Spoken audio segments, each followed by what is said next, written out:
Do you think that the manner in which Congressman Garcia retired abruptly for only his chief of staff to take his place, do you think that was wrong? Here's what I think. The American people are focused on the high cost of living in the United States of America.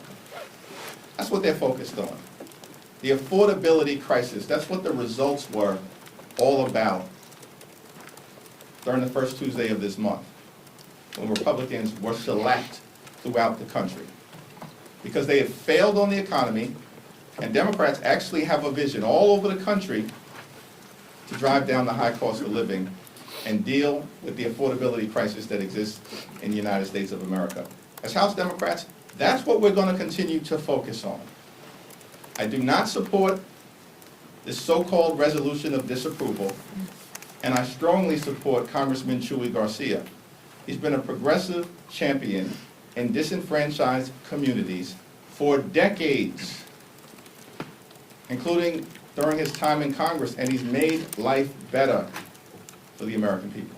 Mr. Leader, two questions. One on health care. The president said over the weekend that he's had some conversations with Democrats about some type of direct payment plan, giving money back to people. Have you had any conversations with the president, or are you aware if he's had any conversations with members? And then secondly, on Epstein, the president also just said a short time ago that he might be willing to sign this measure if it clears both chambers. If that is the case, are you comfortable with whatever information is in the Epstein files if it involves or potentially implicates Democrats? Donald Trump appears to have chickened out on the Epstein scandal. He's caved. It's a complete and total surrender.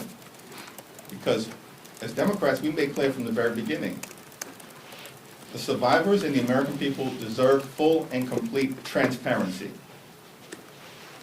as it relates to the lives that were ruined by Jeffrey Epstein, who was a monster, and all of those folks who were dealing with him. The wealthy and the well-off. And people who are going to be exposed in full transparency. That's been our commitment from the very beginning, and it's closer to happening this week. The House will act decisively, the Senate needs to act, and Donald Trump just needs to step out of the way and let the chips fall where they may. Now, in terms of the first part of your question, I have no idea what Donald Trump is talking about. I certainly haven't had a conversation with him. I have no visibility into Leader Schumer having a conversation with him. I don't know a single member of the House Democratic Caucus who's had a conversation with Donald Trump. These people continue to bury their heads in the sand and then lie to the American people. This is not that complicated. Time has run out as it relates to extending the Affordable Care Act tax credits. The most viable path forward is for those Republicans, all we need is a handful, to join our discharge petition, just like a handful joined the discharge petition related to Jeffrey Epstein and those files. All we need is a few Republicans to join the House Democratic Caucus discharge petition, and we can extend the Affordable Care Act tax credits for 3 years to provide the American people with the certainty that they need that their health care costs are not going to explode. I wanted to ask, Representative Burchett and Speaker Johnson alleged that Democrats blocked the UC last week to release the Epstein files. Any comment on that? And did Democrats block that unanimous? I have no idea what Mike Johnson is talking about. He didn't pick up the phone and call me about a damn thing relative to the Epstein files.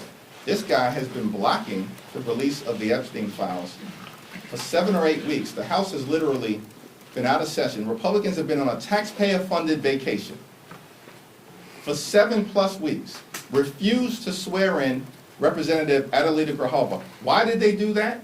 Because they knew she would trigger an up or down vote on the release of the Epstein files, as she has now done.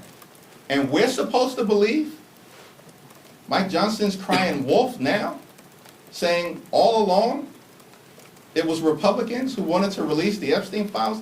Give me a break. It's not serious. These people are not serious. And we shouldn't tolerate the fact that they continue to lie to the American people on all of the things, on all of the issues. Their lies is what has gotten them in trouble. It's the reason why Republicans were beaten like a piñata on Election Day across America. And why Republicans are going to lose control of the House of Representatives next year, as I predicted earlier this year.